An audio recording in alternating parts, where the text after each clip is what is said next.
Salomón y Luis Armando hablan de la vida y el dolor, opiniones se van cruzando. Luis Armando con sus discos viejos, Salomón y sus guitarras, entre notas buscan reflejos, saquen luz de la maraña. Psicomelomanos, voces que construyen calma. Psicomelomanos, melodías entre almas. Luis Armando prefiere el vinilo, Salomón interpretar. En la música hayan sentido y en sus letras el perfecto. Hola, ¿qué tal amigos? Soy Salomón González de Psicomelómanos. Esta semana traemos un gran artista, un señorón. El señor González nos va a presentar vida, obra, música. No se lo pueden perder. Sintonícenos. Gracias. Los músicos trascienden por su talento, los artistas por su genialidad. Pero cuando se mezclan las dos cosas, podemos hablar de personas increíblemente fundamentales y trascendentales en nuestra historia, sobre todo en el rock mexicano. Quédate con nosotros porque esta tarde tenemos una entrevista muy interesante y muy amena con el señor González. Bienvenidos todos los psicomelómanos a este siguiente episodio. Muy buenas tardes, mis amigos de Psicomelómanos. Una vez más estamos aquí en un episodio más junto con mi amigo y colega Salomón González. Les agradecemos bastante a todos y cada uno de las personas que nos han sintonizado, que estuvieron con nosotros en los episodios anteriores. Y bueno, en esta ocasión, una vez más, tenemos invitado de lujo. Tenemos un invitado que, sinceramente, cuando mi amigo Salomón González me dijo que íbamos a ser parte de esta charla, de esta disertación, como le queramos llamar, yo la verdad me puse muy contento. Y queremos darle la bienvenida a esta noche ya. Salomón, quiero que lo hagas tú, por favor. Quiero que por favor lo presentes a nuestro invitado de lujo del día de hoy. A Rafael González, conocido también como señor González, mi tocayo de apellido. Primos, gran artista, no solamente músico, también escritor, cronista, ¿no? Yo cuando empecé a más o menos investigar la historia, ¿no? Del gran personaje y persona que es, dije, esto va a ser muy diferente a lo que estamos acostumbrados porque hay mucha historia que ya conoce y que incluso esto que estamos haciendo nosotros, usted lo llevó a niveles estratosféricos, ¿no? O sea, el poder crear una visión de la música en México, y siempre le he dicho a todo el mundo, ¿no? La música, sobre todo el rock en español, está muy de la mano con la historia de México en los últimos 60 años y cómo ha sido parteaguas tanto político como social y que quiera o no afecta emocionalmente. Y casi todas las entrevistas de las que se habla de eso, pues se habla de todo el movimiento que hubo, de todo del posavándaro, de lo que ocurrió en Rocotitlán, de las bandotas que salieron de ahí, de las que hicieron historias, pero casi no encuentro mucho material de lo que pasaba dentro de cada uno de ustedes como artistas, que estaba pensando, sobre todo pues me imagino que había mucha incertidumbre, a veces miedo, a veces temor, ¿no? Porque hay historias de, por ejemplo, de que en los 80s, a los que llamaban los azules, la policía, apenas veían a uno que andaba ahí medio rockero, iban sobre ese, ¿no? O sea, estaba medio mal, ¿no? Y bueno, con esta pequeña introducción y ya haciendo un poco el drama, pues empezamos, ¿no? Muchísimas gracias nuevamente. No nos vamos a cansar de dar las gracias, así que estamos muy agradecidos por su presencia. ¿Qué nos podría decir acerca de usted en esta semblanza en la historia de México con la música y con su criterio personal, desde las emociones, para expresar todo lo que ha vivido en este último milenio, desde el inicio del milenio y al final del anterior? Sí, bueno, primero que nada, muchas gracias por la invitación. Aquí puestísimo para agarrar la gran plática y quizás ubicando un poco al público, porque pues, igual obviamente debe haber gente que no que no tiene referencias mías. Yo fui integrante del grupo Botellita de Jerez, aparte tengo un proyecto solista, ¿no? Como el señor González. Actualmente tengo una banda que se llama Combo Mobox, y como bien decías, también escribo. Entonces tengo una serie de libros, que son 3 libros que se llaman 60 años de rock mexicano, que pues hicieron que me echara un clavado en la historia del rock, y todo esto que comentabas de cómo el rock en un momento dado ha ido de la mano de la historia, en los últimos más de 60 años, pues justamente es de lo que hablan mis libros, que me siento muy en el ajo cuando se trata de estos temas, y me ayudó mucho pues narrar la historia desde dentro, de alguna forma, ¿no? Siendo yo parte de este movimiento y conociendo un montón de circunstancias, ¿no? Que me tocaron en algunos casos vivirlas directamente, ¿no? En primera persona. Y si no, pues conozco a la gente que ha vivido una serie de circunstancias que me ayudaron a darle un poco de coherencia a esta historia del rock mexicano, que cuando estuve, por ejemplo, trabajando este libro, encontraba mucha bibliografía. Sin embargo, era como una bibliografía muy enfocada a cuestiones muy puntuales, ¿no? Y quizás una de las pretensiones de mis libros eran las de tratar de tener una visión general, no tan fragmentada. Y creo que si hay algo de aportación en este trabajo que hice fue este deseo por lo menos de tener una visión general. Y bueno, pues eso ha hecho que de repente cuando tengo pláticas como esta con ustedes, pues se ponga bien sabroso, porque salen datos de todas partes, ¿no? Entonces, bueno, soy un músico, soy un escritor, me desarrollo en varios campos que tienen que ver con la música, hago producción, compongo, por supuesto. Como instrumentista he tocado con muchas bandas, con Café Tacuba, con Julieta Venegas, con Kenny, con Tex-Tex, en fin, ¿no? He tenido esa fortuna de poder colaborar con muchas agrupaciones, con Monocordio, y en estos trajines también del señor González, hasta una disquera llegué a hacer, que no duró muchos años, pero fue una experiencia muy padre. Hicimos una 30 de discos, produjimos, en fin, hay como mucha tela de dónde cortar. Claro que sí, yo creo que demasiada, y nos va a faltar hasta tiempo. Dice una frase, y es el tema de la trilogía, esta trilogía de los 60 años del rock, va a ser como que la cereza del pastel de esta charla, esta disertación. Señor González, quisiera que, como dice la frase por ahí, el pleonasmo, empezar por el principio, como dice la frase. ¿Cuáles son los inicios del señor González? ¿Cómo inicia este gusto por este maravilloso arte de la música? Y bueno, me imagino que más adelante fue de la escritura, pero ¿cuáles son los inicios de González? Pues mira, yo tuve una niñez y una juventud nómada, porque por el trabajo de mi papá viví en varios lugares, entre otros en Monterrey viví cuando era muy pequeño, pero vivimos en Perú también, vivimos en Venezuela, viví en Estados Unidos. Entonces fue una niñez itinerante, ¿no?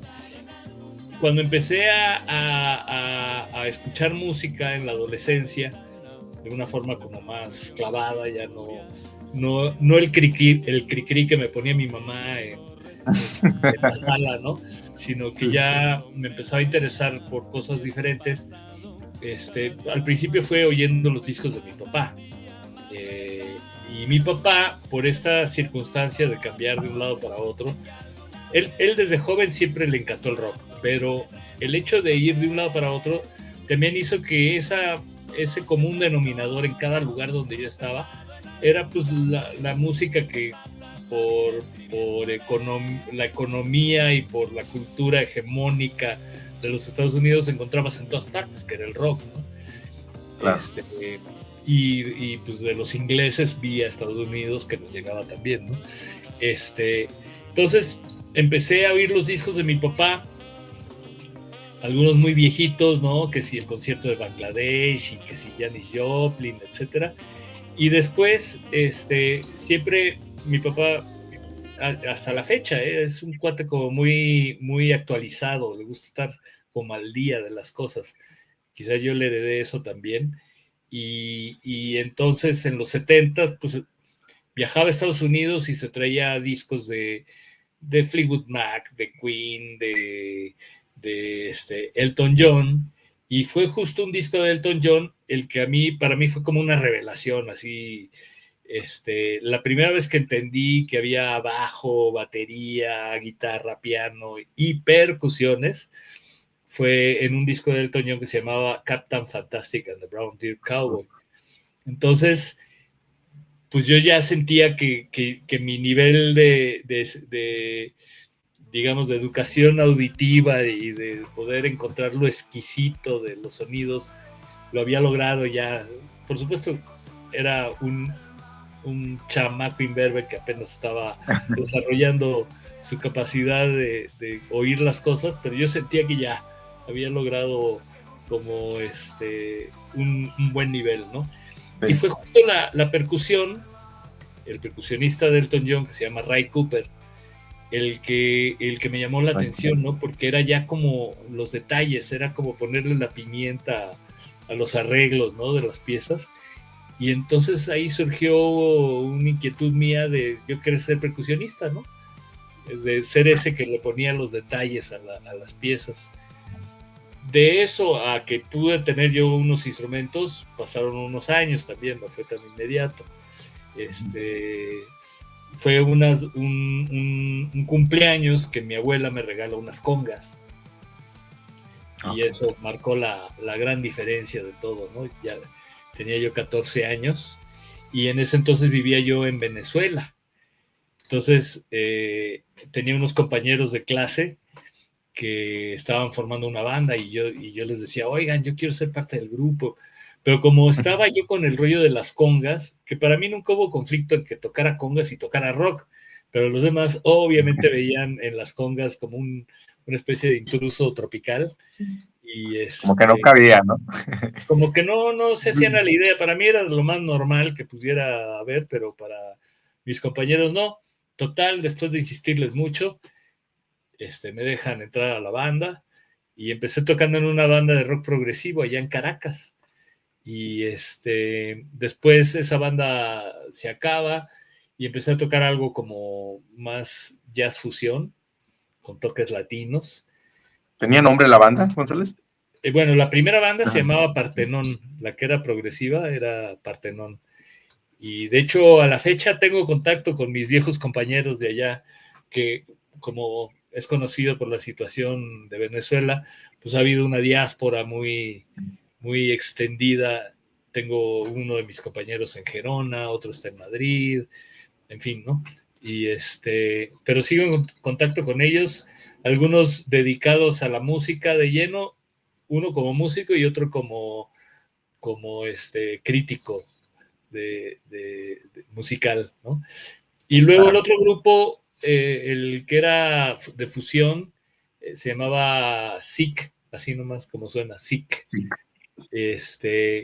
Y de ahí yo me vengo a México, a mi país, porque finalmente, pues como mexicano, pedí a mis papás de que me dejaran estudiar mi carrera aquí en México y me vine a estudiar arquitectura, pero yo un poco con una especie de confusión vocacional muy propia de la edad, en donde por un lado sentía una presión moral en mi familia de que tenía que estudiar una carrera convencional y por otro lado pues la música que me apasionaba, ¿no? Entonces me hice como una especie de coco wash de que la música iba a ser una especie de hobby, que realmente era más que un hobby y que iba a tener una profesión estable que me iba a permitir, en dado caso, dedicarme a mi hobby, ¿no? Pero cuál sorpresa que cuando acabo la carrera y empiezo a trabajar, pues a mí y a mi compañero con el que me había asociado nos transan y entonces, pues no, ese paraíso prometido no fue tan... y dije, pues si voy a tener que batallar en la vida y voy a tener tropiezos, prefiero que me pasen en algo que me encante y que me ayude a pararme cuando haya broncas, y no en algo que siento que el mundo se me viene encima cada vez que algo mal sale, ¿no? Y ahí fue cuando decidí entregarme a la música al 100%. ¿Te acuerdas de ese robo, Rafael? ¿Te acuerdas de qué pasó? ¿Lo de la tranza? Sí, lo de la tranza, perdón. Sí, pues bueno, trabajaba yo con el que actualmente es mi tecladista, Eduardo Dyer. Éramos dos arquitectos músicos y trabajábamos para una agencia de publicidad en donde hacíamos escenografías para comerciales. Y resultó que el dueño de esa compañía era un adicto a la cocaína y se gastó todo su dinero en cocaína y entró en crisis la compañía, y obviamente no nos pagaron un montón de trabajos que hicimos, ¿no? Eso fue lo que pasó. De alguna manera, todo este paso por distintas sociedades y países influenció en la manera de componer en un Rafael más adulto, que a la hora de hacer una comparativa con la música que estaba sucediendo en esos momentos, no encajaba completamente en ello por alguna temática diferente. Bueno, a la fecha lo siento, que no encajo a veces en las cosas que propongo, pero he aprendido también a que si busco como hacer un trabajo que tenga una originalidad, que sea honesto, ese tipo de cuestiones de sentirme comprendido o no ya han pasado a un segundo plano hace mucho tiempo. Quizás antes sí me preocupaban, pero yendo a la pregunta en específico de que si me influyó estar de un lado para otro, sí me influyó como persona y por ende en las cosas que quiero expresar, ¿no? También el paso por la arquitectura de alguna manera me dio también una formación que he aplicado en la música, porque ahí aprendí una metodología para aplicar la creatividad. Y aunque son elementos distintos los que tengo en la arquitectura y en la música, al final manejar ciertos conceptos me ha ayudado también, y creo que influye mucho en la forma como hago la música, ¿no? Por ejemplo, suelo ser como muy de planificar mis rolas, las estructuro. Cuando estoy trabajando de productor, también soy muy dado a hacer líneas de tiempo, tener como un cronograma de actividades. Sí. Siempre con mucha flexibilidad, porque en esto creativo siempre hay que hacerlo. Hay que saber también cuando una idea no progresa, tirarla a la basura y empezar de cero otra vez. Y ese tipo de cosas, como de no casarse con ideas y eso. Pero todo eso viene de una formación académica que no terminé aplicando por lo que lo aprendí, sino más bien como en la música, ¿no? Oye, qué bonito, ¿no? Digo, esa parte, cuando yo estaba estudiando tu biografía dije, es arquitecto. Wow, y ahorita por lo que platiques, arquitecto. Qué bonito es cuando, bueno, una profesión, y digo, no está peleada, ¿verdad? Con el rock and roll y estas ondas. Y qué padre es poder como mezclar ciertas cosas, ¿no? Por ejemplo, nosotros como psicólogos, a veces cuando nos ponemos ahí a intentar a disque componer, es padre cuando entra como esa amalgama, ¿no? Entre la profesión y lo que, por ejemplo, tú con tu planificación y independientemente de la profesión, cómo puede todo mezclarse con la música, es algo maravilloso. Se aplica mucha psicología en la creatividad, en la música en particular. Yo cuando escribo mis letras, hay todo un abordaje de qué es lo que quiero comunicar, cómo lo quiero comunicar, qué es lo que quiero despertar en los demás, porque finalmente estoy trabajando con emociones. Claro. Y cuando estoy haciendo producción, también no te creas, luego uno anda ahí terapeando a los que andas produciendo, ¿no? A los otros músicos. Los estudios suelen imponer mucho a los músicos, sobre todo si son principiantes. Entonces hay que estarles dando confianza para que saquen lo mejor de sí, etcétera. Entonces no te creas, sí, el campo de la psicología aplica. Oye, y luego los escenarios, ¿no? Me imagino que es medir al público, dónde estoy, no es lo mismo estar tocando en Monterrey que estar tocando en Las Vegas, estar tocando en otro país. El público es distinto siempre, aunque sea en la misma ciudad, pero sí, pues lo primero que tienes que controlar y manejar así de forma personal, pues son los nervios mismos, ¿no? Subirte al escenario. Yo recuerdo que era muy tímido y sin embargo ahorita, pues no te voy a decir que no me pongo nervioso antes de subir a un escenario, pero es algo que ya manejo sin tanto problema. Pero las primeras veces me moría del susto, o sea, podía paralizarme, ¿no? Wow.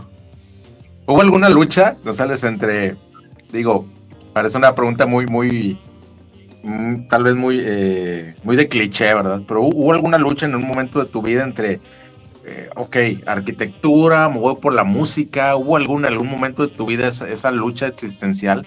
Pues sí la hubo. Mientras estudié toda la carrera, pues era evidente que estaba metido en algo que no era lo que realmente quería hacer. Entonces esa lucha, o sea, yo estaba estudiando, pero no dejaba de tocar. Y te digo, para mí fue revelador cuando nos transan, ya como arquitecto, en donde dije, no, erré el camino, o sea, no es aquí, o sea, mejor me dedico a lo que realmente... O sea, la neta me dio risa, no creas que por falta de respuesta me dio risa que dijiste lo del adicto. Salomón y yo hemos trabajado en centros de rehabilitación. De hecho, yo dirijo un departamento de psicología y Salomón también trata adicciones. Y nos da risa que, oye, decíamos sin etiquetar, ¿verdad? Pero el otro día llegamos a una conclusión. No hay cosa que un adicto no eche a perder.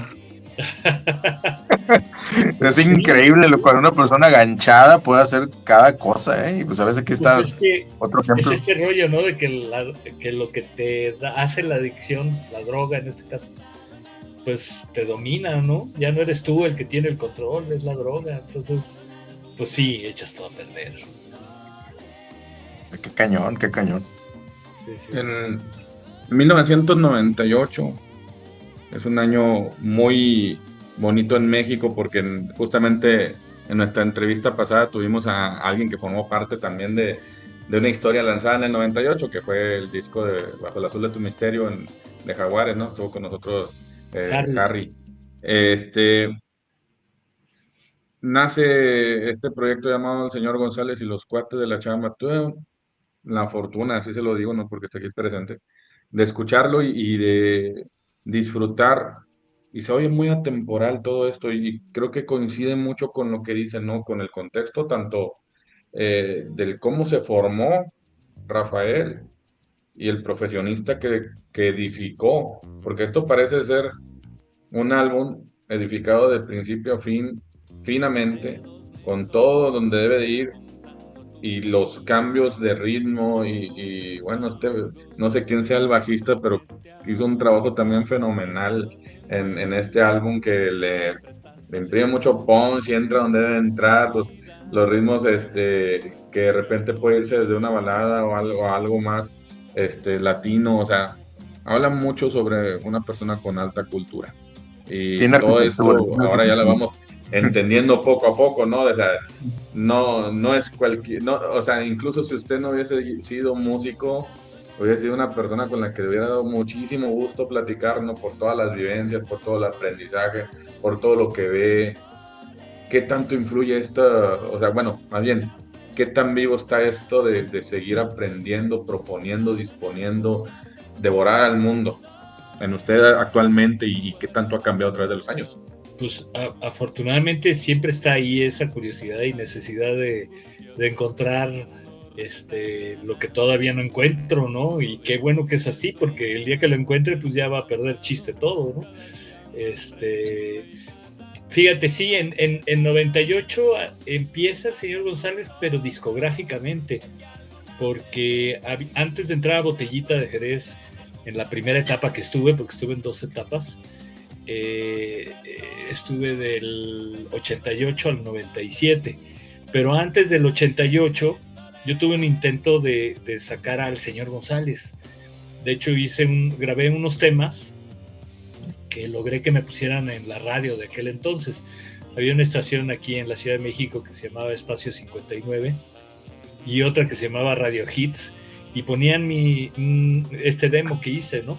Entonces ahí fue donde realmente nació el señor González, y es cuando entro a Botellita, entro como el señor González ya, o sea, ya el personaje lo había inventado, solo que pues realmente no había hecho una grabación formal, primero porque estaba integrado a una banda, pero después conforme fue pasando el tiempo se abre esta posibilidad de ¿por qué no hago un proyecto paralelo?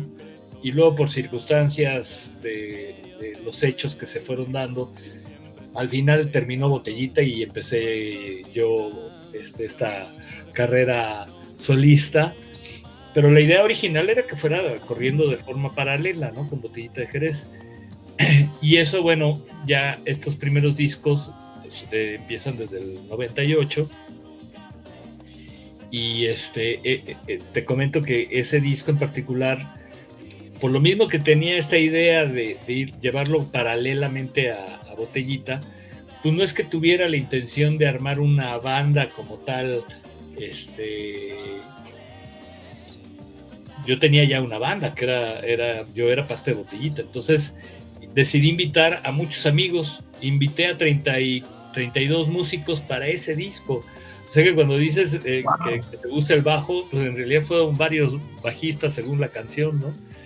Entre esos bajistas estuvo Sabor Romo, estuvo Frata, estuvo Quique Rangel de Café Tacuba, o sea, pues los que eran mis amigos, ¿no? Que yo los invité, y por eso el disco se llamó El Señor González y los Cuates de la Chamba. Ese es, Vaya. Era como el nombre de la banda, pero era porque eran mis cuates que los había invitado a grabar.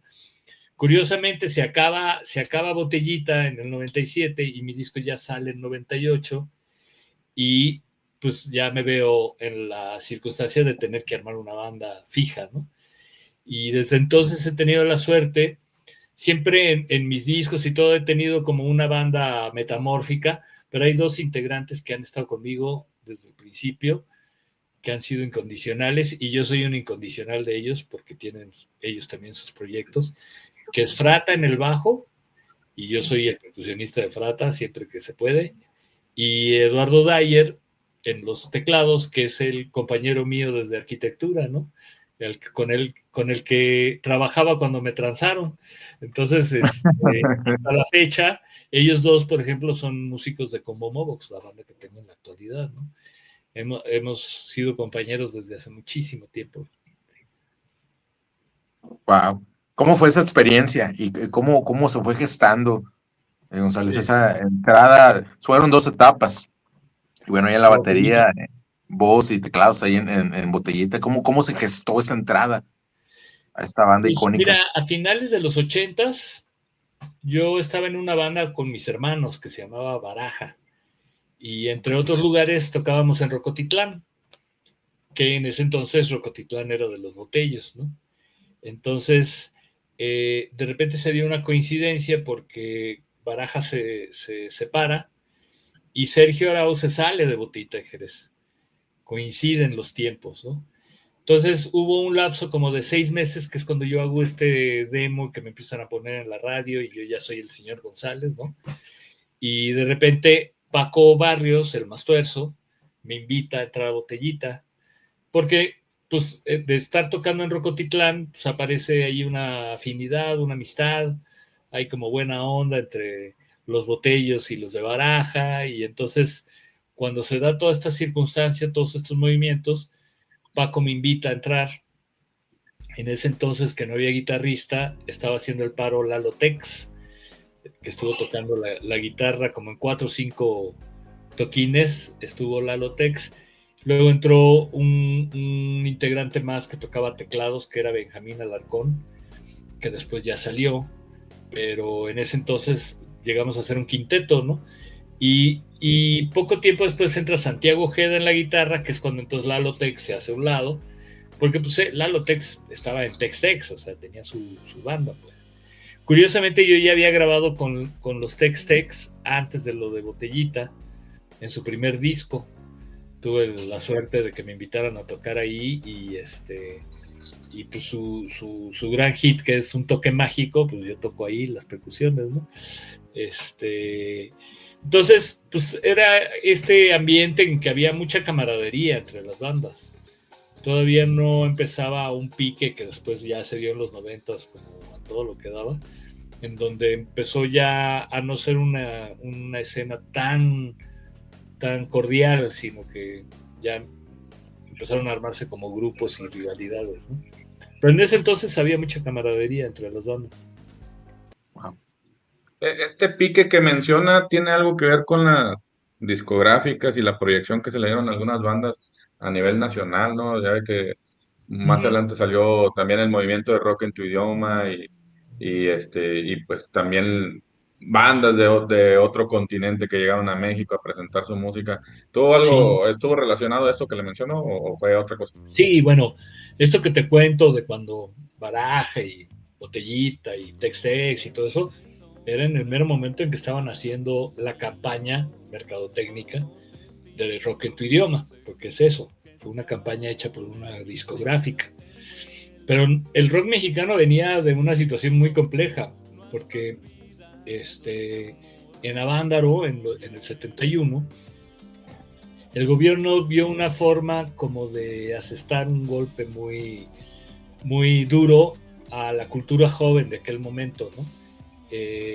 Tomaron de pretexto un concierto que estuvo muy mal organizado para estigmatizar al rock y a echar a los, pues ahora sí que a su brazo mediático, que era Televisa, en contra del rock.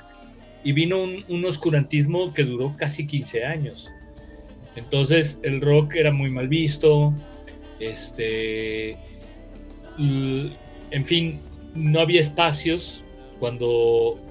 Uy, ¿me oyen? ¿Me ven? Sí, claro. Es que de repente vi que se fue la imagen. Sí. Bueno, les decía, ¿no? Que después de Avándaro viene como una etapa oscurantista y es en los 80s donde empieza como a abrirse un poco todo esto. Y un antecedente del rock en tu idioma fue una iniciativa independiente de Ricardo Ochoa que hizo una empresa llamada Comrock, que firmó a varias bandas de Guadalajara y la Ciudad de México y grabó una serie de discos que para entonces no se veían, o sea, no había ese tipo de producciones en el rock mexicano. Hacer discos en los 80s era complejísimo, no era como ahora que es muy sencillo sacar una producción de algo. Era muy costoso y muy difícil, no era fácil acceder a los estudios, ni a buenos ingenieros, ni a buenos productores. Entonces sale Comrock, finalmente no resulta como negocio, el catálogo de Comrock lo absorbe WEA. Okay. Pero había el interés en este caso de BMG, que es la que arma la campaña de rock en tu idioma, de traer artistas que estaban funcionando muy bien en Argentina y en España, pero que no entraban a México porque existía esta proscripción del rock, o sea, y ellos deciden romper esa situación justo para meter esos productos a México, pero no lo iban a hacer solitos, sino que crearon un concurso que se llamó el concurso Rock en tu idioma, para también ofrecer una serie de bandas emergentes, ¿no? Mexicanas, y empiezan a firmar también bandas, ¿no? Firmaron a Maldita, firmaron a Caifanes, del concurso salieron los Amantes de Lola, y las otras compañías empiezan como a sumarse a la ola, y entonces contratan a Café Tacuba o contratan a Bonnie y los Enemigos del Silencio, que ya no eran parte de BMG, pero se sumaron todos a la ola, y vino todo este gran movimiento comercial de rock en español, rock mexicano, y el rock que venía de otras partes de países de habla hispana. Pero si bien esto tuvo un impacto en la sociedad en cuanto a que lo hizo visible, Claro. no abarcaba todo el rock, por supuesto. Hubo muchos géneros que fueron totalmente ignorados, ¿no? El metal, el punk, el reggae, muchos otros géneros. En otras palabras, la industria, como es claro, pero luego el público no lo tiene tan claro, pues hizo un negocio con el rock que podía ser más comercializable, ¿no? Y y en ese contexto es que se da todo como boom de bandas y este movimiento del rock mexicano y el rock en español en términos masivos ya durante los 90, ¿no? Y es justo en esa época cuando empiezan a aparecer como las rivalidades y los piques y que ya se pasó de una época en donde la música era el centro de todo a otra en donde unos veían más que nada el negocio, ¿no? Por supuesto que siempre hubo los que vimos la música como el centro de todo, pero en buena parte de los piques tuvo que ver con esto, con quienes lograban mejores contratos, quienes quitaban del camino al otro, etcétera, etcétera, ¿no? La grilla, ¿no? Que siempre ha existido, lamentablemente. La grilla, sí, así es. González, eso que dijiste ahorita del centro de todo, me encantó esa frase. ¿Qué opinas tú? Digo, puede ser una pregunta medio atrevida, pero ¿qué opinas tú de esa, no sé si lo viviste, supongo que sí, de esa especie como, no sé cómo llamarle, como etiqueta, de que bueno, esto es rock, esto no es rock, esto tiene que serlo porque si tiene guitarra acústica no lo es. Yo creo que es el lema de toda la vida, ¿no? ¿Qué opinas tú de eso? Sí, pero es un falso dilema porque es ver una expresión cultural de una forma muy cuadrada y muy encerrada, ¿no? El rock ha demostrado desde sus comienzos en los años 50 que es una mezcla de géneros. El rock and roll nace de la mezcla del country con el rhythm and blues, pero a lo largo de su historia ha mezclado de todo y gracias a eso es que el rock sigue vivo, porque siempre ha tenido como elementos generalmente contraculturales que va así asimilando, va adaptando, va incorporando, y entonces al final tenemos un género que es un abanico de formas muy extenso, en donde incluso ya las formas como tal no son importantes, sino es más bien la actitud con la que tú generas la obra, la actitud que está que las canciones conllevan, ¿no? Que yo lo he interpretado como una actitud que cuestiona, una actitud rebelde, una actitud generalmente contestataria, en todos los terrenos, en el amor, en la política, en la ecología, en lo que tú quieras. Tiene una naturaleza cuestionadora del sistema, ¿no? Entonces, yo me hice esa pregunta cuando escribí mis libros de 60 años de rock mexicano, pues que lo iba a restringir a esa creencia bastante miope, lo digo yo, de considerar el rock como eso de guitarras distorsionadas, o algo que es muchísimo más amplio, que incluso involucra géneros que van corriendo paralelamente, como el reggae, o como la música electrónica, o como el folk, en fin, ¿no? Yo lo veo todo como parte de una misma cosa, que se relacionan unos con otros, se mezclan. Hubo momentos también de la historia del rock en donde ya también las barreras empezaron a romperse, sobre todo a partir de los 90s, todas esas cosas que antes eran imposible que se mezclaran, empezaron a mezclarse, ¿no? El rap con psicodelia, con metal, lo electrónico con lo eléctrico, en fin, ¿no? O sea, máquinas con músicos tocando en vivo, ese tipo de cosas, al final hablan de un espíritu que ya trasciende la forma. O sea, sí, a lo mejor lo oyes y no tiene una guitarra eléctrica, pero es rock. Yo les contaba que estaba en Baraja, el grupo que tenía con mis hermanos. Éramos una banda de rock y no había guitarras. Entonces, wow. Por eso lo tengo yo siempre muy claro, ¿no? Y en ese sentido yo como músico siempre he sido amante de lo ecléctico. A mí me gusta revolverlo todo. Además, creo que eso es parte como de mi identidad latinoamericana, el que tiendo a ser sincrético, o sea, me gusta el sincretismo de las cosas, ¿no? No le entro a la música como un gringo, ¿no? Que sí, esos son súper cuadrados y que entran a un género y a otro género. En ese sentido, los latinoamericanos hemos dado cátedra. Tenemos bandas mestizas muy chingonas que no se han dado en ninguna parte, ¿no? Sí.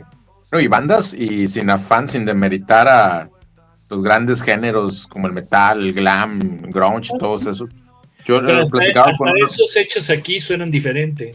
Sí, fíjate, yo platicaba con un amigo sobre ese tema, y me decía, oye Luis, es que y es una persona que yo conozco, que quiero mucho, no voy a decir el nombre para no quemarlo, pero él antes de escuchar a Caifanes, porque él era muy fan de la onda acá del metal internacional, él decía, nunca me había puesto a pensar nunca había visto la profundidad de las canciones, y cuando se mete al rock en español, él dice, wow, dice, comparado con el rock anglosajón o cosas de ese tipo, tenemos más profundidad en letras acá, de este lado. Pues Y eso me recuerda a lo que tu libro, González, abre con esa pregunta, ¿no? ¿Qué es el rock? Y así me es. encanta porque dentro de todo el pasaje que vas diciendo, hasta mencionas hasta el techno, ¿no? Yo llego a una conclusión y lo dije en episodios anteriores, no sé tú qué opinas y corrígeme, yo siempre he dicho, ser rockero es ser libre. Pues sí, sí, sí, eso es parte también. Es que el rock pues, tiene eso también, que son tantas cosas que llegar a una sola definición es bien difícil, ¿no?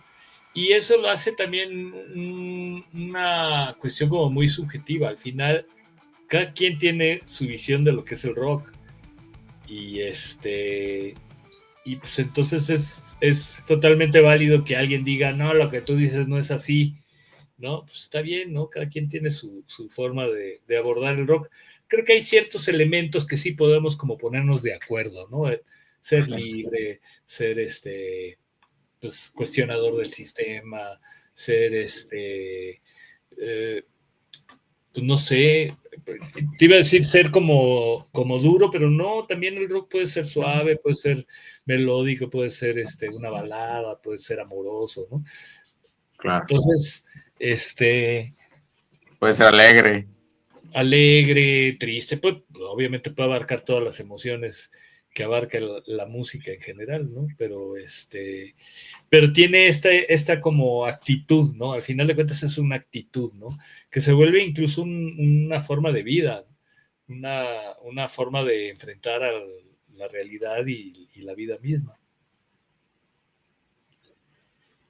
Ahora que menciona sobre la diversidad dentro del mismo género, hace unos días salió la noticia de que Maná había sido primero nominado para entrar al Salón de la Fama del Rock, y luego después salió la noticia de que no.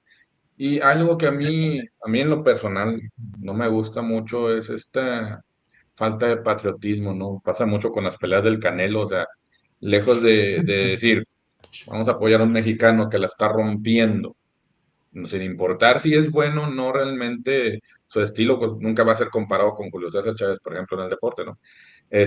Pero es un mexicano, al final de cuentas es un mexicano que la está poniendo lejos, ¿no? Y en el caso de Maná, pues un grupo mexicano que desde la época donde ustedes también, donde está funcionando Botellita, donde está funcionando Caifanes, pues ya estaban armados y también funcionando. Es, Sobrevivieron los noventas, que fueron muy difíciles para muchas bandas, ¿no? Por lo que menciona y por más.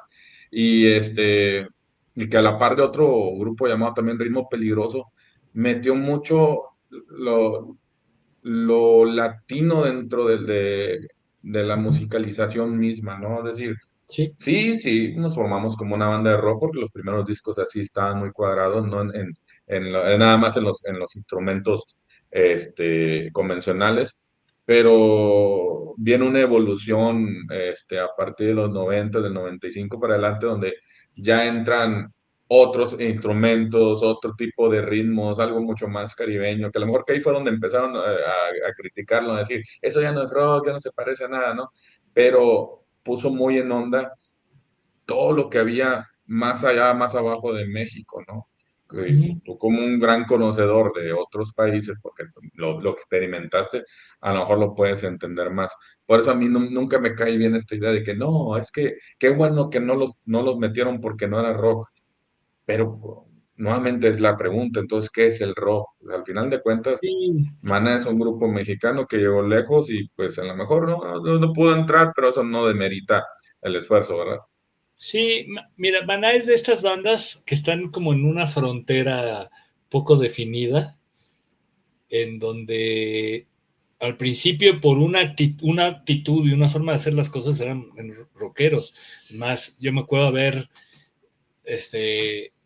los recuerdo cuando empezaban, ya como Maná, porque antes fueron Sombrero Verde, pero Robert. como Maná de haber ido, no sé, a la Feria de San Marcos y nosotros tocar en un lugar y ellos en el lugar de al lado. O sea, estábamos en el mismo circuito. Me acuerdo de haber tenido una plática con Fer en una discoteca de Guadalajara también, donde coincidíamos porque estábamos en Polygram, entonces me echaba así sus choros de cómo había que tratar a los ejecutivos de la compañía y cosas de ese tipo, ¿no? Pero ¿qué pasó? O sea, Maná hubo un momento en donde encontró como una fórmula que le funcionaba muy bien y la Claro. empezó a explotar al máximo, ¿no? Y entonces en ese sentido se convirtió más en una banda pop. En el sentido, bueno, en el rock también hay rock pop. De hecho, te puedo decir que casi todo lo que han firmado las disqueras, llámese Fobia, llámese Café Tacuba, Caifanes, es rock pop por el simple hecho de que se vende y de que es comercial. Pero bueno, Maná llegó a ese punto en donde ya no era tan importante ser rockero, sino ya era una empresa, ya era un gran negocio y ya habían encontrado una fórmula con la cual hacer mucho dinero y la explotaron hasta donde han podido. De hecho, hay que reconocer que es la banda con más proyección que cualquier banda, árdale al que le arda, de México. O sea, en cualquier parte del mundo te paras y dices una banda de rock mexicano, te van a decir Maná.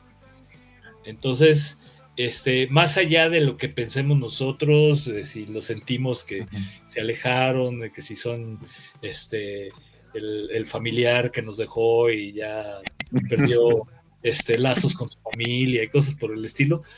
El que se cree fifi. Y mira, en el fondo, lo más loco de todo es que ellos mismos a veces han demostrado que se sienten parte del rock mexicano, pero son más bien el público mexicano el que les ha puesto así, les ha dado la espalda, ¿no? Ellos creo que lo han hecho muy bien, con un precio que es de que una parte de un público rockero más aferrado no los acepta, pero comparativamente con un público más general que lo sigue, pues ellos han optado por eso, por ese otro público masivo, ¿no?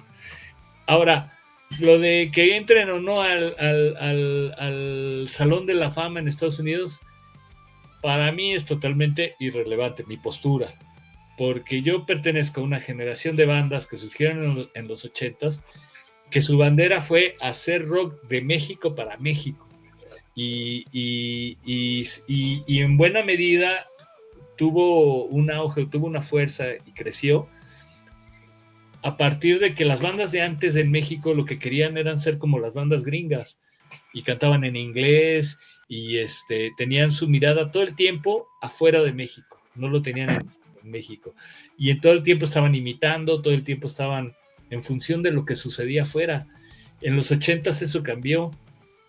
Entonces, no necesitamos de la aprobación de la academia gringa para saber que lo que hacemos está bien o no sé cómo decirlo, ¿no?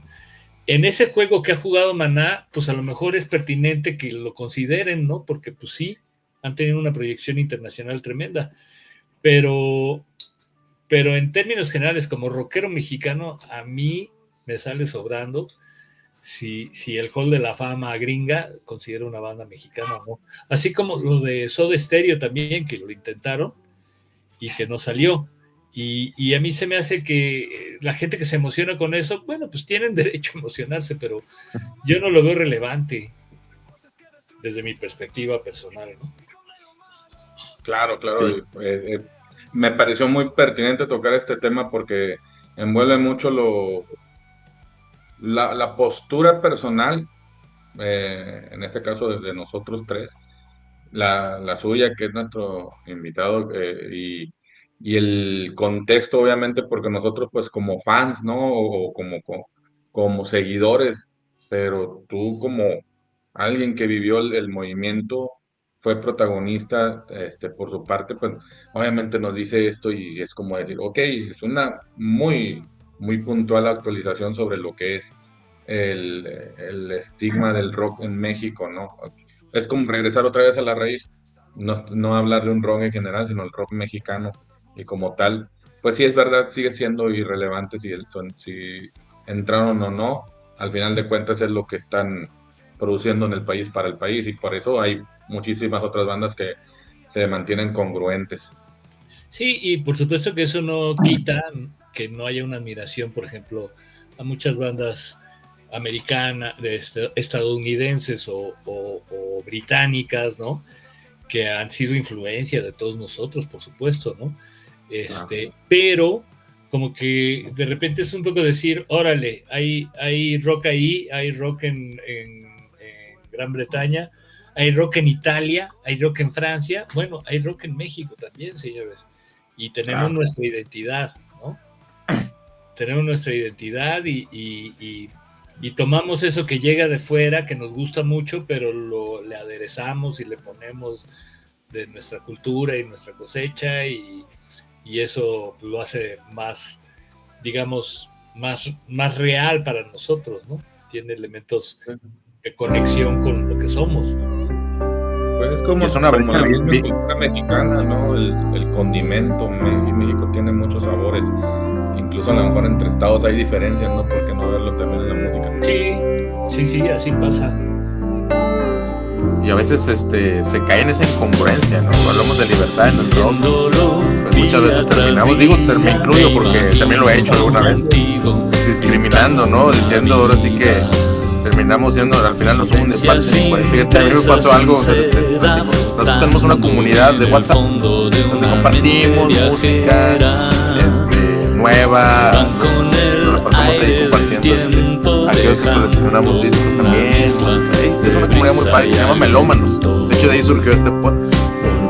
Y había un cuate que se le ocurrió hacer una dinámica. Le dijo, si tuvieras que ir a un mundial, un mundial de rock, si tuvieras que llevar, primero empezó con bandas, una onda que se metió. Si tuvieras que llevar 3 bandas del rock mexicano, ¿quién llevarías? Hay que se le ocurre a un chavo decir Maná, no, se le fueron encima, y empezaron a sacar bandas que yo creo que nomás se conocían, ¿no?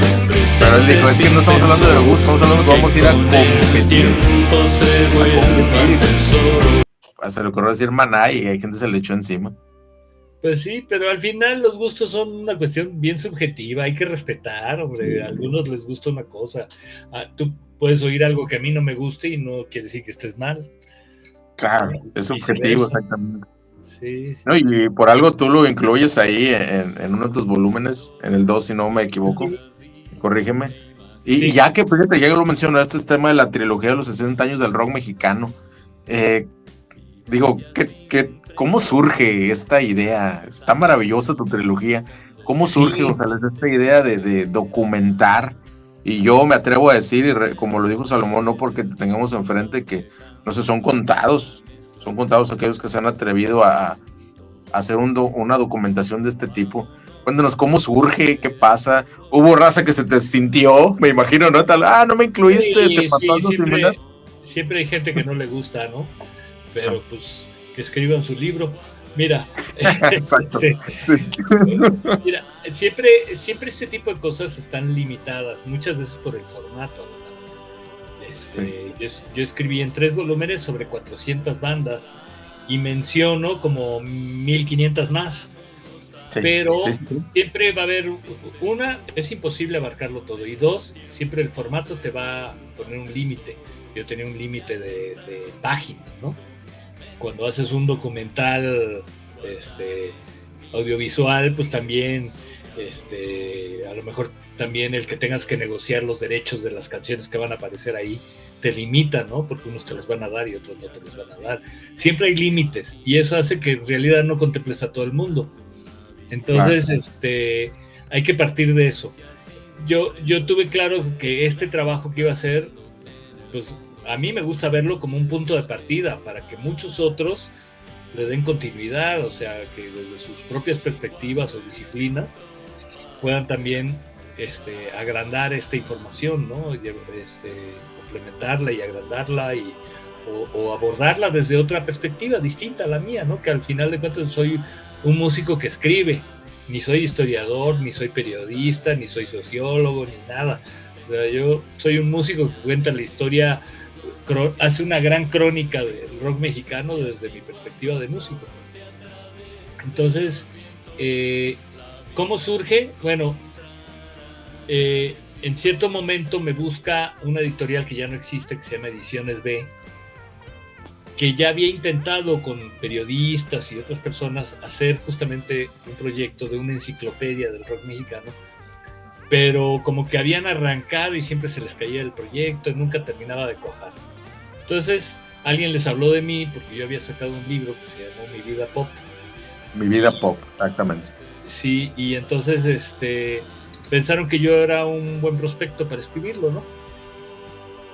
Me pidieron primero hacer, que ellos habían visto que en España, en Argentina y en otros países de Iberoamérica había enciclopedias del rock de cada lugar, ¿no? De cada país, y que en México no existía una cosa así. Entonces me dijeron que escribiera sobre 500 bandas mexicanas. Y a mí se me hizo fácil decir que sí, sin saber que realmente me estaba echando un paquetote encima. Y yo creo que ellos mismos no sabían qué era lo que estaban pidiendo. El caso es que empiezo a escribir, pero al principio dije, hay 500, yo ni sabía. Y de memoria me puse a apuntar nombres y escribí, en una sentada escribí 400 bandas. Entonces dije, sí, 500 hay. Entonces acepté, empecé a escribir de esas bandas y el texto empezó a ser un texto muy voluminoso.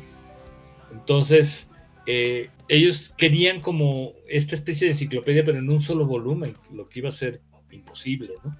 Imposible. Ya me senté con ellos y empezamos a ver de qué dimensiones estábamos hablando. Les dije, miren, ¿por qué no le damos una reorientación a esto? ¿Por qué no hablamos no de un volumen, sino de 2? En ese momento yo pensaba en 2 y terminaron siendo 3. Pero cuando los tratamos, les dije, hagamos 2 y no nos clavemos en una cantidad de grupos, sino elijamos grupos que sean como representativos de una escena o de otros grupos semejantes, de manera que si yo hago como una crónica, puedo estar como abarcando más de lo que es una sola banda. Me dijeron, órale, va. Entonces conservé la estructura de fichas, así como almanaque, pero ya no era una información, digamos, fría, no eran solo datos duros, ¿no? Sino ya al meterle yo crónica, lo hacía como una lectura más amena. Y entonces, sí, ya quitándome la camisa de fuerza de la cantidad de bandas de las cuales tenía que escribir, empecé a escribir. Cuando ya primero terminé el volumen 1 porque era como que le surgía, pero ya estaba trabajando el segundo volumen y me di cuenta que iba a salir como para 3 volúmenes. Entonces, en el Inter, Ediciones B es comprado por Penguin Random House, un monstruo editorial ahí que se dedicó a comprar a toda la competencia. Y yo, como había firmado un contrato con Ediciones B por 2 libros, ellos estaban, digamos que con el compromiso de sacar el segundo volumen.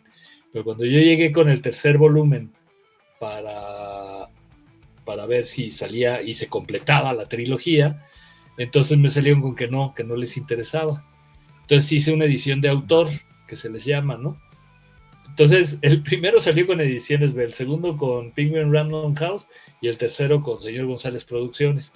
Entonces, después de un tiempo, negocié con Penguin que me cedieran los derechos de mis primeros 2 libros. Y gracias a eso es que yo ahorita tengo ya, digamos, la posesión, pues, de mis 3 libros. Y lo que hice fue que los subí a Amazon. Entonces, además de que todavía tengo algunos libros de las primeras ediciones, el primero ya se agotó, pero tengo del 2 y el 3, yo puedo vender a quien se interese, se acerque a mí, les puedo vender esos libros, pero queda como mucho más accesible si estás en alguna parte del mundo, pedirlo a Amazon, porque ellos además lo editan sobre pedido. Son libros físicos, pero si estés donde estés lo pides, te lo mandan ahí. Pues es mucho mejor que esté en librerías, porque luego en las librerías es mucho bluff, ¿eh? O sea, te dice, sí, estoy en tal librería, en tal cadena, y a la hora de la hora ves las cuentas y no son tantos libros los que vendes. La gran mayoría de los libros es como con los discos, los vendes en las tocadas o en las presentaciones que haces, ¿no? Sí, claro. Y en cambio, teniéndolo en Amazon, pues lo haces accesible a todo el mundo. Sí. Pues a ver si nos lo puedes vender, ¿no? Por favor. Sí, con gusto, claro que sí, lo vemos. El de Mi Vida Pop, editado por la Secretaría de Educación Pública. Ese dato un golpe de suerte buenísimo, porque sí. Escribí ese libro porque me animó Elena Santibáñez, que estaba en ese entonces inventando una editorial para músicos que escribían, que se llamó Rhythm and Books. Y entonces sale mi libro con Rhythm and Books y ella misma lo mete a un concurso en la SEP. Y gana el concurso y editaron como 20,000 libros para repartirlos por todas las bibliotecas de la República. Y pues fue un golpe de suerte de principiante porque era mi primer libro y resultó que ha sido el libro más editado de todos. Wow. Uh-huh.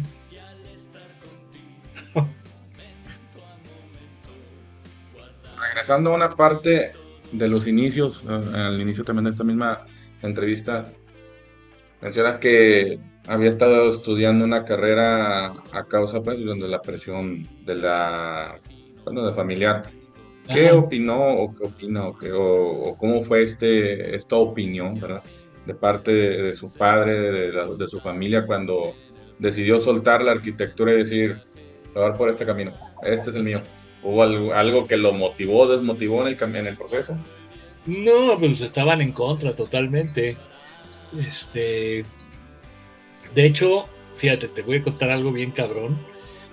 Mi papá nunca me fue a ver tocar, más que cuando presentamos con Botellita de Jerez el disco Forjando Patria, lo presentamos en un lugar que aquí en la Ciudad de México que se llama el Museo de las Culturas Populares. Fueron mis hermanos y fue mi papá, pero mi papá, después cuando terminó el concierto, mis hermanos entraron a saludar y me dijeron, mi papá está allá afuera, pero mi papá nunca me dijo que fue. O sea, nunca quiso admitir que me fue a ver tocar. Y fue después de una circunstancia ya que sucedió ya en el año 2009 y 2010 que yo enfermé de cáncer, soy un sobreviviente de cáncer. Después de eso, mi primer concierto, que lo hice aquí en un lugar que se llama el Foro del Tejedor, ahí sí fue abiertamente mi papá a verme, ya como en una especie de reconciliación con su actitud de negación total a que yo fuera músico. O sea, no lo aceptaba, no quería, pero pasaban este tipo de cosas como de que conmigo siempre fue muy duro en eso, y sin embargo luego me enteraba que a sus amigos les presumía que yo era músico, ¿no? Entonces era una situación ahí como... muy ambivalente, ¿no? Sí, y que en cierto momento también uno aprende a procesar eso, ¿no? O sea, sí me pesaba al principio, por supuesto, yo quería la aprobación de mi papá y que además, o sea, yo empecé oyendo sus discos, ¿no? Era como un punto de conexión que tenía con él, etcétera, pero pues como que ya era padre ser melómano, pero ya ser músico ya no le gustó. Y sí, claro. Y entiendo que él, pues, no sé, lo veía desde la perspectiva de que lo que funcionó para su generación era estudiar una carrera, tener quizás una maestría, entrar en una empresa, etcétera, pero no necesariamente era lo que me iba a funcionar a mí. De hecho, la historia ha demostrado que las circunstancias han ido cambiando generacionalmente y que eso no es garantía de nada, tan así que cuando vi que nos transaron, lo primero que dije fue, ni madre, yo me dedico a lo que me apasiona. Y eso implicaba un rompimiento con esta idea de que tenías que poner en el escalafón de las prioridades el dinero hasta arriba.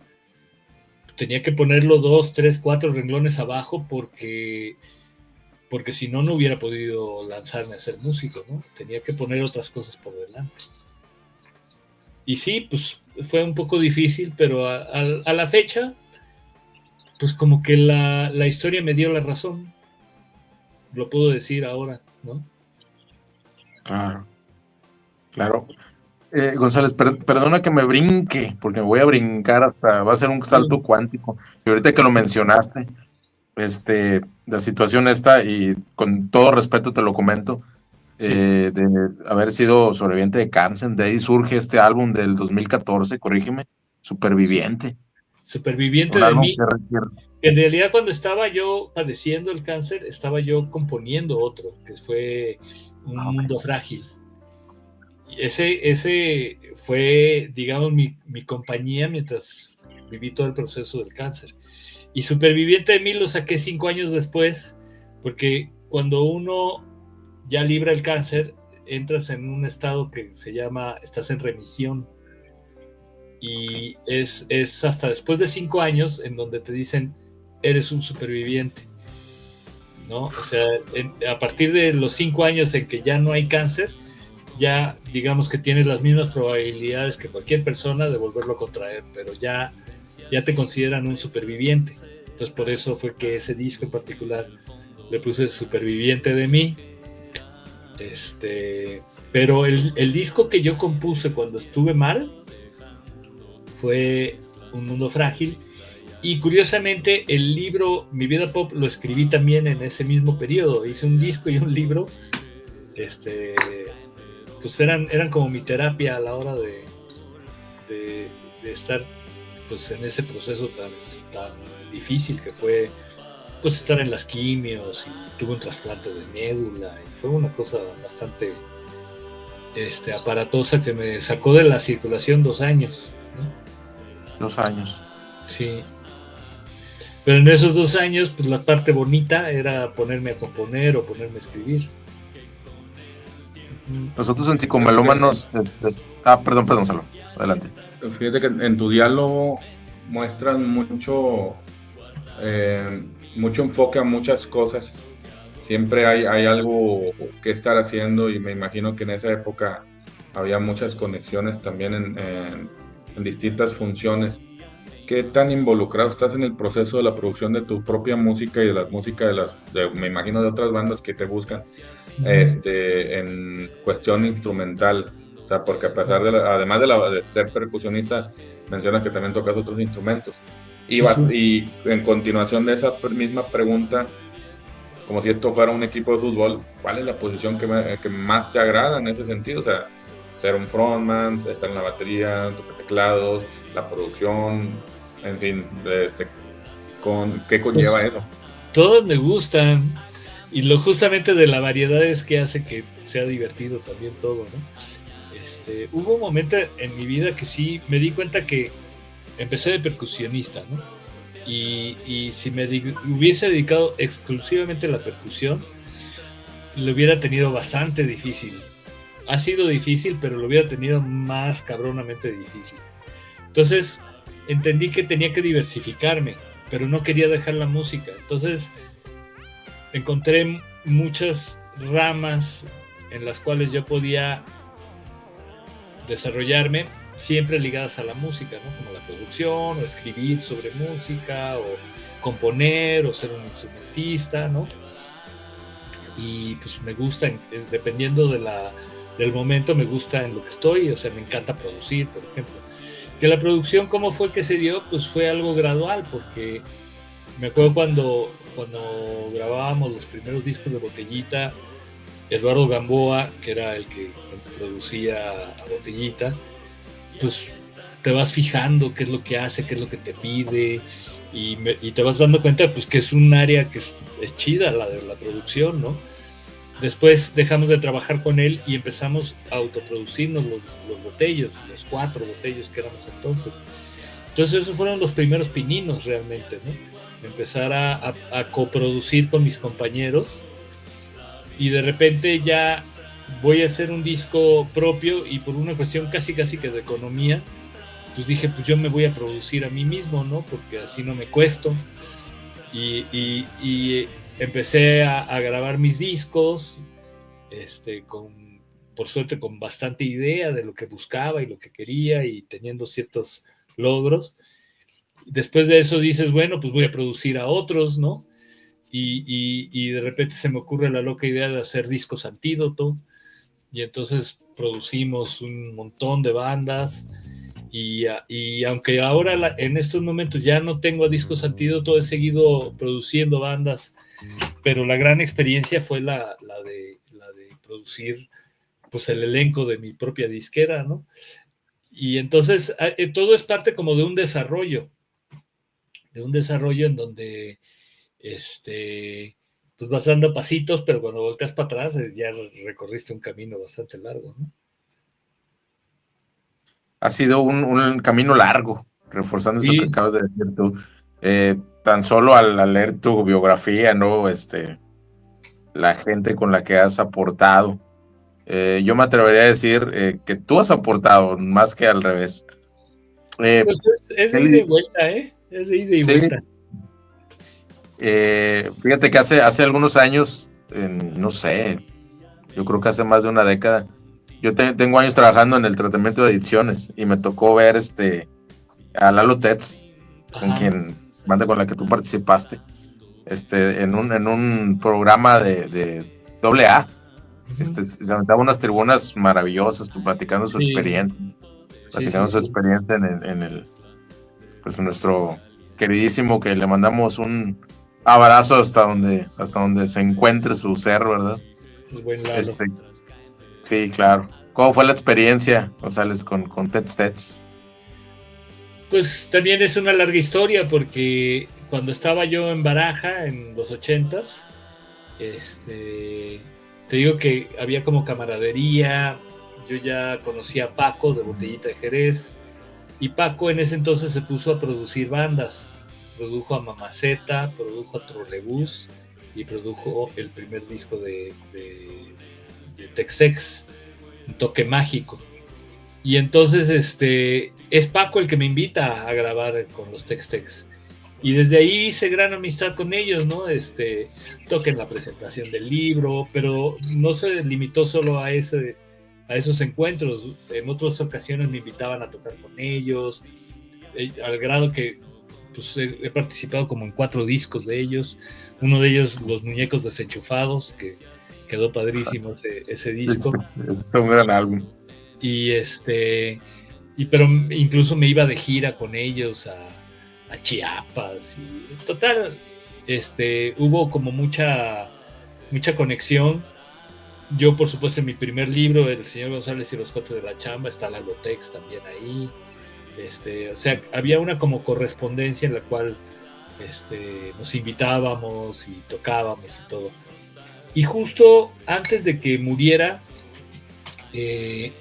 estábamos en pláticas, porque yo siempre le dije, oye, me encantaría producir algo de Tex-Tex. Tengo unas ideas que creo que podría hacer que Tex-Tex sonara increíble.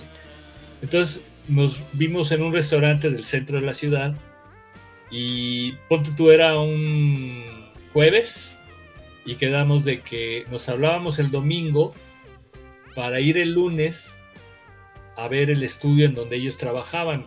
Ellos trabajaban con una empresa, con una compañía disquera, que tenía su propio estudio. Entonces, una de las condiciones para yo trabajar con ellos era que no fuera en el estudio que yo sugiriera, sino el que ellos, la compañía les proporcionaba, ¿no? Entonces quedé de hablarle el domingo para el lunes ir a ver el estudio. Bueno, ese domingo fue el domingo que él fallece, que fue terminando un concierto, se siente mal y fallece. Y total, se quedó así me quedé vestido y alborotado, Sí, hombre. de que íbamos a entrar a grabar. Después seguí ya platicando con Chucho varias veces, pero ya no cuajó, ya no se dio esta idea, ya no fluyó. Lo que había avanzado con Lalo, pues ahí quedó, ¿no? Poco antes había tocado con ellos en el Centro Nacional de las Artes, creo que cumplían no sé cuántos años, y tuvieron un chingo de invitados. Estuvo Alfonso Andrés, estuvo Ricardo Ochoa, estuvo Rubén Albarrán, yo también me subí a tocar. Estuvo padrísimo ese concierto, y fue unos meses antes, ¿no? Wow. En el soundtrack de la vida de señor González, sabiendo que es un melómano poderoso, fuerte, conocedor, ¿cuáles son esas canciones que no dejan de sonar en su mente y que lo siguen haciendo sentir esas emociones como la primera vez que las escucho? Fíjate que soy alguien que me gusta estar todo el tiempo renovando. Entonces, depende del momento, te puedo decir unas rolas y 6 meses después van a ser otras. Y por supuesto, bueno, para ser justos, las primeras rolas que te impresionan, esas te van a impresionar para el resto de tus días, ¿no? Entonces te decía que el disco de Captain Fantastic and the Brown Deer Cowboy fue muy impactante para mí. La canción que le da nombre al disco es una rola que siempre que escucho me emociona, siempre. También un poco después, ya cuando me entró el rollo de que me gustaba el rock progresivo y todo eso, fui muy fan de Genesis, y hay una versión de un tema que se llama Cinema Show, que es en vivo, de un disco que se llama Second Sound, que yo me acuerdo que hubo una época en que yo me levantaba y lo primero que hacía era poner esa rola, ¿no? Y después pues dejé de escuchar esa música mucho tiempo, pero cuando llego a volver a escuchar esos temas, me emociono muchísimo, me transportan al pasado, a la adolescencia, a esas primeras escuchas que eres como una esponja y que absorbes todo, ¿no? Sí, claro, conozco esa sensación. Últimamente le platicaba a Luis que hay una canción que escucho a diario de Pink Floyd que se llama Dogs, que me emociona a un punto en que no importa que dure 17 minutos, siempre se disfruta cada segundo, ¿no? La música atrapa, mueve y No? crea armonías e ilusiones en nuestras emociones, en nuestro pensamiento, que muchas veces puede marcarnos una etapa de la vida. En este caso, pues como dice, ¿no? Fue lo que inició todo este proceso. Claro. Y por supuesto hay temas que me gustan ahora, ¿no? Pero quizás no tengan esa huella tan indeleble, ¿no? Como esas primeras. Pues no sé, tengo mis bandas que me gustan ahorita, ¿no? Trato de estar como al día, ¿no? De las cosas que van saliendo y sí, por ejemplo, hace poco fui a Guadalajara justamente para ver a una artista que me gusta mucho, que ella se llama Annie Clark, pero su proyecto se llama San Vincent. Entonces fui a Guadalajara a ver a San Vincent, ¿no? Sí, hay cosas que me emocionan mucho, ¿no? Dijo una vez un abogado amigo mío, que están ahí también en el grupo de los melómanos. Dijo, para poder opinar hay que tener mucha legitimidad. Yo creo que González lo tiene. Y dentro de esa legitimidad, ¿qué bandas tú dices hoy en día? Uh-huh. Podríamos mencionar de las nuevas, ¿verdad? O de lo de en esta era. ¿Crees que estuvieran despuntando actualmente como crítico? Pues, hay varios que me gustan que quizás llevan despuntando ya de unos añitos, ¿no? No son tan recientes, pero son vigentes, ¿no? Está King Gizzard and the Lizard Wizard, una banda australiana que además tiene una capacidad de producir discos, a veces sacan 2 y hasta 3 al año, Y lo loco es que se meten, fíjate, dentro del rock con diferentes vertientes. De repente pueden sacar un disco de metal tal cual y de repente pueden sacarte otro de música electrónica. Pero Wow. tienen la cualidad de sonar siempre a King Gizzard and the Lizard Wizard. Tienen un sello, pues. Y son buenísimos. Los vi alguna vez que vinieron también aquí, divertidísimos, ¿no? Está, como te decía, San Vincent. Hay otra banda de Suecia que me gusta mucho que es Little Dragon. No es tan nueva, pero es de los 2000. Sí. En español hay varias que me gustan. Hay toda una camada de bandas femeninas post pandemia que están buenísimas.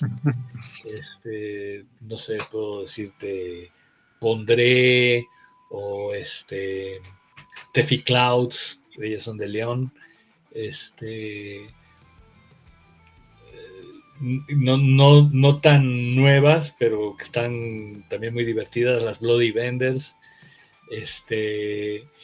De las bandas así como en general me gusta mucho Porter, o me gusta mucho Hello Seahorse, se me hace muy buena, ¿no? Entonces tengo mis bandas también mexicanas y en español favoritas.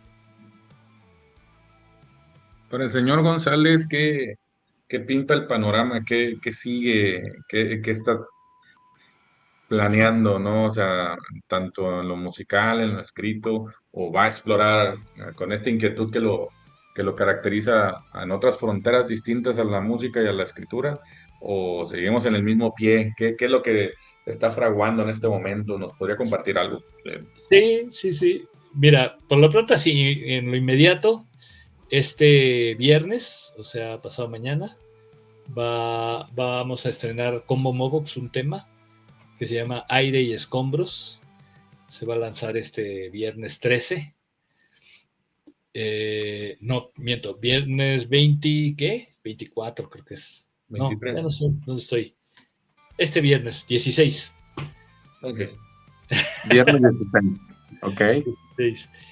Por si esto lo llegan a oír diferido, el viernes 16 estrenamos un tema que se llama Aire y Escombro con Combo Mobox. Wow. Esto como antecedente al lanzamiento de un EP que ese sí va a ser el 13 de junio y que vamos a presentar aquí en la Ciudad de México en un lugar que se llama La Piedad Live Music, que es un lugar que está funcionando muy padre aquí ahorita en la Ciudad de México. Y eso como lanzamientos y presentaciones así más o menos inmediatas. De libros, pues he estado promoviendo ahorita, ya llevo un ratín, pero es el libro más reciente que se llama 100 películas con música memorable, que también está en Amazon y ¿qué es eso? Hablo de 100 películas que me motivó a escribir de ellas por su música, principalmente, ¿no? Wow. Y hay de todo, desde dramas, comedias, documentales, thrillers, hay de todo. No sé, películas conceptuales, en fin. Abarco todo, el único requisito es que tuvieran una música memorable, por eso el título de 100 películas con música memorable. Y estoy empezando a componer, no tanto para Combo Mobox, sino como un proyecto aparte, un disco conceptual. Me voy a meter en camisa de 11 varas porque ahorita los discos conceptuales no son lo de hoy. Sí. Pero lo hago un poco como reacción a cómo está funcionando ahorita el mercado. Y tengo en mente hacerlo, o sea, sacarlo en varios formatos también, o sea, que no solamente va a ser música. Pero ahí me reservo decirlo cómo va a ser porque puedo estar balconeando una buena idea. Pero sí es explorar terrenos diferentes a los que he estado explorando. Claro. Que siempre en este tipo de conversaciones existe una conexión mucho más allá de lo tangible, ¿no? A veces es más como que vamos sobre el mismo rumbo y justamente va eso con una pregunta que deseo hacerle. En la actualidad, mencionando las facilidades que es para un grupo ya poder grabar, a diferencia de los años 70 o 80. ¿Cuál es la recomendación para usted como productor, como visionario de la música, para una banda lanzar material de uno por uno, lanzar un EP, lanzar un LP? ¿Qué considera que a estas alturas podría ser algo que satisfaciera mucho mejor las necesidades de un grupo emergente, por ejemplo? Sí, creo que hay varios enfoques, ¿no? De esto que preguntas. De hecho, como lo preguntas, es como, ¿cómo me puedo yo adaptar a cómo es la industria ahorita? Pero también soy un creyente de que hay que a veces romper los esquemas, ¿no? Ahorita como funciona la industria es un mercado de sencillos. Todo lo que antes era físico, eran objetos, se ha trasladado a las redes, ¿no? Ahora la música es virtual, se escucha en las redes, se lanza en las redes, y lo que funciona es este mercado de sencillos en buena medida responde a que estamos viviendo tiempos muy de inmediatez. Entonces, el consumo es así, o sea, sale un sencillo y sale otro sencillo y sale... Si sacas un solo disco, ya no es este rollo de que del disco van saliendo los sencillos, no. Como antes. No, exacto, o sea, ahorita es... De alguna manera vuelve a como era en los meros inicios del rock and roll, que lo que salían eran sus discos de 45 revoluciones por minuto, que eran sencillos, y después de juntar varios hits, digamos, sacaban el álbum, por eso se llamaban álbum, los LPs, los larga duración, porque era la conjunción de los sencillos que había sacado antes, ¿no? De hecho, con Combo Mobox, en un plan nostálgico, sacamos un acetato de vinilo al que llamamos el álbum, ¿no? Pero porque como Mobox ya juega este juego de los lanzamientos de sencillos o de EPs, que como saben, un EP pues tiene 3, 4 canciones, entonces, Claro. Pues es como de entregas más inmediatas, como funciona. Ahora, les comentaba que yo quiero hacer ahorita un disco conceptual y quiero romper un poco con este esquema, en buena medida como una especie de crítica también al sistema, porque a mí me tocó escuchar discos conceptuales, que era que una obra de varios temas englobaba una sola idea y te podía narrar una historia, te podía plantear una cosa que se desarrollaba más allá de una sola canción. Entonces, eso no funciona en esta realidad de sencillos, ¿no? Que como se da ahora la música. Entonces, me voy a aventar a tratar de llamar la atención con una cosa que se sale un poco de la norma. Puedo estar destinado al fracaso o no, pero lo quiero probar, ¿no? Y a ver qué pasa. Y sí soy un amante de los objetos, o sea, sí entiendo que ahorita todo es virtual, que todos son archivos, descargas, lo que quieras, pero tanto con el señor González como con Como Mobox, siempre hemos buscado el ofrecer de repente el objeto también, ¿no? Que no se quede solo en la cuestión de las plataformas, ¿no? Que eso va más a un nicho más de coleccionistas, de gente que sí tiene un aprecio por el objeto, pero no es la gran mayoría, ¿no? Pero no queremos descuidar esa parte nosotros como artistas, pues. Claro, aparte, bueno, se ha avanzado tanto y tenemos tanta oportunidad, lo hemos platicado en otros episodios, la oportunidad de acceder a la música como nunca antes. Sí, pero ya no se oye. Sí. O sea, la gente con el zapping, por decirlo así, o con el random, o como lo quieran llamar, pues oye los comienzos de las rolas nada más y brincan de una a otra, Claro. en playlists que son gigantescas, con canciones que no tienen ni rostro, porque las portadas que antes eran unas portadas que eran extensiones de lo que proponías musicalmente, se han reducido a un cuadrito así pequeñito que ves en una pantalla. Entonces, las nuevas generaciones no, a veces oyen canciones que no saben a quién están escuchando, ¿no? Y no tienen esta como concentración. El problema de la inmediatez, en los tiempos de inmediatez que vivimos, es que no hay profundización. Por supuesto que sí existen los melómanos, los que les gusta como clavarse en la textura y desmenuzar, y gracias a ellos es que existimos.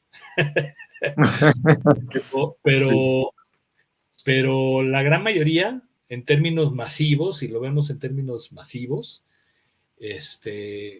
no hay una profundización, no hay una apreciación de la música, y eso lo ha aprovechado la industria para sacar cosas facilonas y de muy mala calidad en cuanto a su propuesta artística.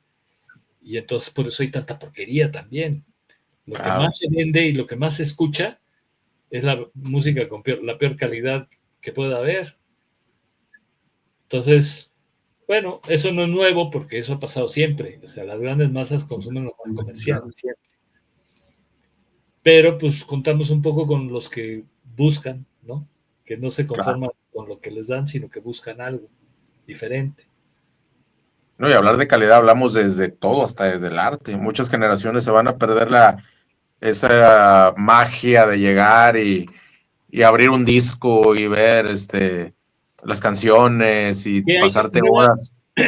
Hay nuevas generaciones que lo están descubriendo. Sí.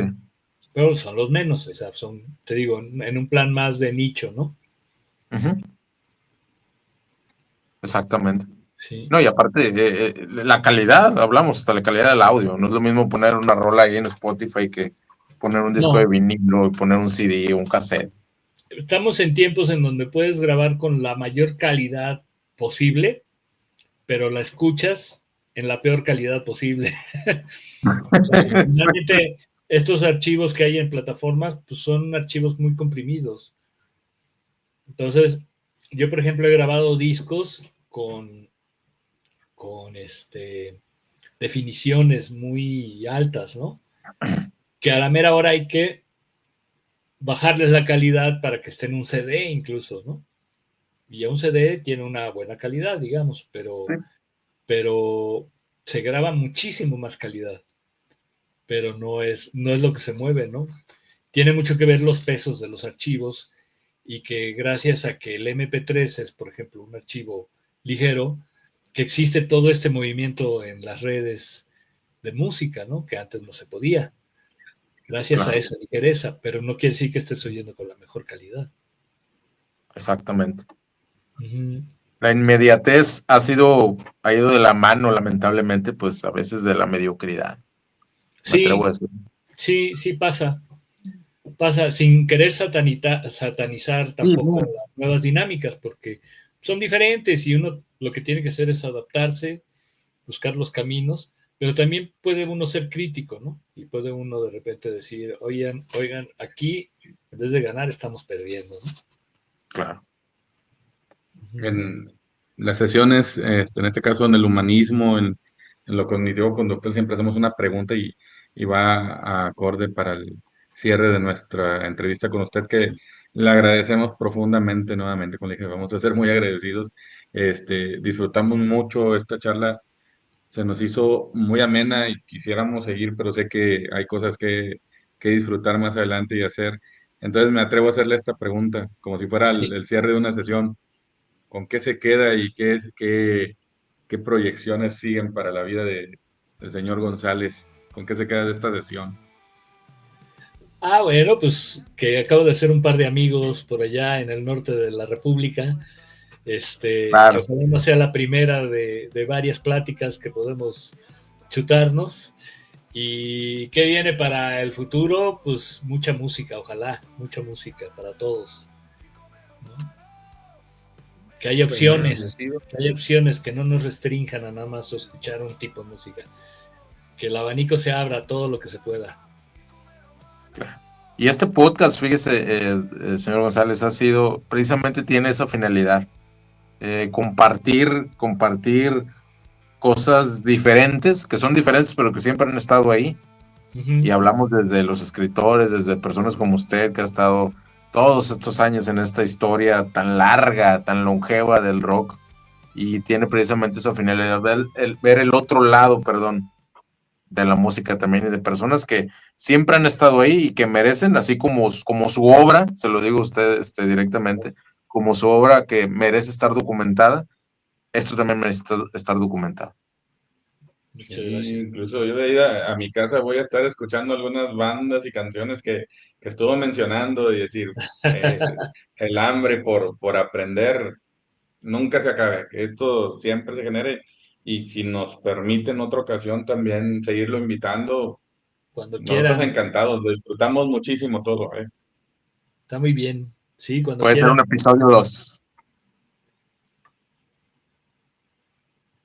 Ok, bueno, pues Muchísimas entonces vamos gracias. cerrando. Les agradecemos a todos los que nos apoyan ahí en la comunidad de psicomelómanos.